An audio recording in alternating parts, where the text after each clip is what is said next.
Naples est connue dans le monde entier comme la véritable capitale des crèches.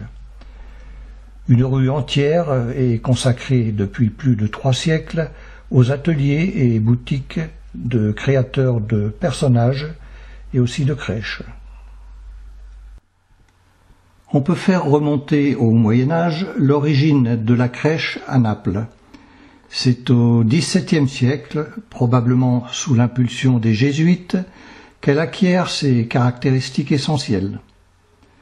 Au XVIIIe siècle, elle se sépare complètement des représentations d'église pour devenir un jeu à la mode, pratiqué par une élite qui n'hésite pas à faire appel à des artistes de renom pour enrichir chaque année les crèches composées de centaines de personnages.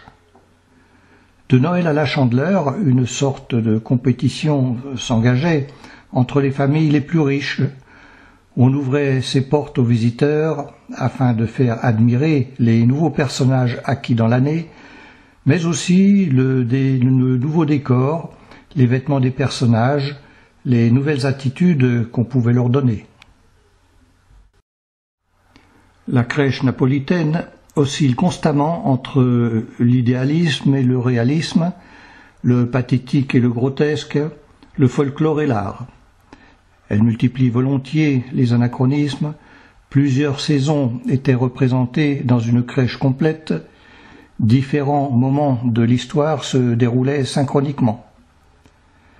Des lieux très éloignés, en réalité, trouvaient place côte à côte. Le divin et le profane font bon ménage dans ce spectacle qui fait appel aux Saintes Écritures et aux ficelles du théâtre.